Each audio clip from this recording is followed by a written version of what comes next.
Dear students, part 1 आपने देख चुका होगा। We will deal about part 2।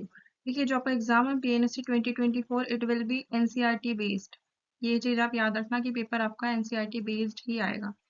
ठीक है, it will B clear that कि एनसीईआरटी से बाहर नहीं आएगा। ये एएनएम का पेपर इसलिए भी रिव्यू दिया है कि इसके बाद हो सकता है एक दो क्वेश्चन ही आपके एनसीईआरटी से बाहर आए, otherwise it will be whole NCERT. So let's start.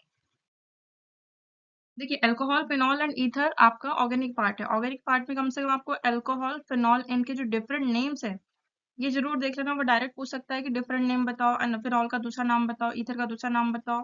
इनके एजेंट्स याद कर लेना, आईयूपीएसी नोमेनक्लेचर, प्रिपरेशंस, स्पेशली आपकी रिएक्शंस, यहाँ से सारे स्ट्रक्चर्स जो एनसीईआरटी में है, एनसीईआरटी के text question, solved example, exercise and summary. This is very important. Again, यहाँ से आपका पूरा चैप्टर कवर होगा अगर आप इन टेक्स्ट क्वेश्चन और सॉल्व एग्जांपल्स कर लेते हैं तो। नेक्स्ट इज आपका aldehyde, ketone and carboxylic acid. देखिए, aldehyde, ketone and carboxylic acid, इनकी नेमिंग जरूर याद कर लेना। जो आपका 12.2 है, बहुत इंपॉर्टेंट टेबल है, इसे जरूर कवर करके जाना। पीकेए वैल्यू की एसिडिटी दी गई है जिससे आपका स्ट्रेंथ पता चलता है। सब्स्टिट्यूशन रिएक्शन, जिसमें वुड्स रिएक्शन वगैरह जितनी रिएक्शन है सब आप कवर करेंगे। इलेक्ट्रोफिलिक सब्स्टिट्यूशन है आपका, है ना, ये सारी आप कवर करेंगे। कार्बोक्सिलिक एसिड के यूजेस जरूर देख लेना, कीटोन के यूजेस देख लेना और एल्डिहाइड के यूजेस देख लेना। हो सकता है एक नंबर में क्वेश्चंस आ जाए। इन टेक्स्ट क्वेश्चन आप देखेंगे जिससे पूरा सब्जेक्ट कवर करे या पूरा चैप्टर कवर करे। एक्सरसाइज हम देखेंगे और समरी देखेंगे, वेरी इंपॉर्टेंट। बार बार बोल रही हूँ, इन टेक्स्ट और एक्सरसाइज मत छोड़ना।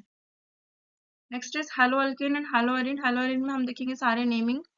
sp3 कौन सा है, sp3 कंपाउंड कैसे है, कार्बन एक्स बॉन्ड में हम कैसे देखेंगे कि sp3 है, sp2 कार्बन है, ये जरूर सॉल्व कर लेना। सारी रिएक्शंस, sp1 कैसे काम करती है, sp2 की क्या मैकेनिज्म है, क्या नेमिंग है।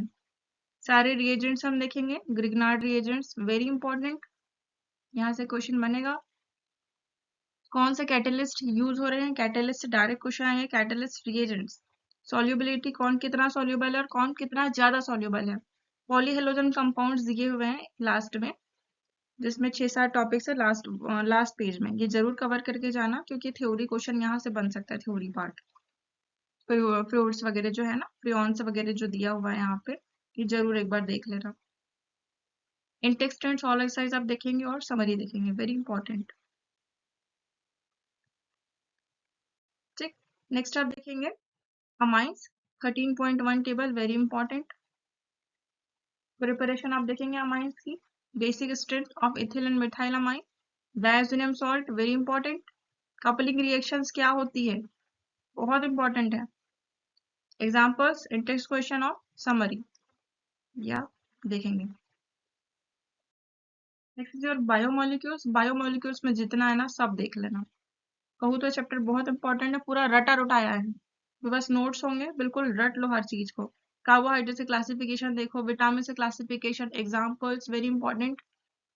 डेली लाइफ में विटामिन से एग्जाम्पल पूछेगा, विटामिन ई की कमी से क्या होगा, विटामिन डी की कमी से क्या होगा, है ना, उसका भी किसकी वजह से होता है, ये डायरेक्ट क्वेश्चन यहाँ से आएंगे। ग्लूकोज, फ्रक्टोज, मैनोज के जो स्ट्रक्चर है, बॉन्डिंग जरूर देख लेना यहाँ पे। ठीक है, लिंक बॉन्ड, अल्फा बॉन्ड है, बीटा बॉन्ड है, कौन सा बॉन्ड लिंक होते हैं दो दो कार्बन एटम के बीच में, समझ में आई बात, ये जरूर देख लेना। Table 14.2 very important. प्रोटीन का स्ट्रक्चर सेकेंडरी और टर्शरी, बहुत इंपॉर्टेंट है, very important. Mechanism of enzyme action, enzyme कैसे मैकेनिज्म होता है इसका जो टेबल है और जो ग्राफ बनता है एक्टिवेशन एनर्जी का, बहुत इंपॉर्टेंट है। इसके साथ इसके फैक्टर्स भी अफेक्ट करते हैं। ये denaturation of proteins, in text and solve exercise और समरी, बहुत इंपॉर्टेंट है चैप्टर, यहाँ से डायरेक्ट पूरे क्वेश्चन बनेंगे। ये चैप्टर अगर छोड़ दिया तो फिर समझो बहुत मेरे पार्ट छोड़ दिया ऐसा लगेगा, है ना। ये चैप्टर बहुत इंपॉर्टेंट है, बहुत अच्छे से कवर करना, इजी है, बिल्कुल बेसिक से आप कवर कर पाएंगे। Overall thank you. You have to cover again, मैं फिर से बोल रही हूँ, ओनली एनसीईआरटी, है ना, ओनली एनसीईआरटी आप कवर करेंगे। दूसरा आप देखेंगे इन टेक्स्ट क्वेश्चन, और थर्ड आप देखेंगे एनसीईआरटी के ही सॉल्व एक्सरसाइज। बार बार मैं कह रही हूँ, बिल्कुल छोड़ के मत जाना। एंड एट लास्ट आप देखेंगे समरी, एक बार रिव्यू जरूर कर लेना, एंड योर शॉर्ट नोट्स, बस रिवाइज जरूर करना। बिना रिवीजन के कुछ नहीं होगा। अच्छे से रिवाइज करके जाना, लास्ट फाइनल रिवीजन में इस तरीके से रिवाइज करना कि दोबारा देखना ना पड़े ना। और टेस्ट वगैरह होंगे तो टेस्ट लगा लो या छोड़ दो, इट नॉट नेसेसरी। आप बस अपने पे फोकस करो और ध्यान से भी कर दो। Wishing you all the best, good luck.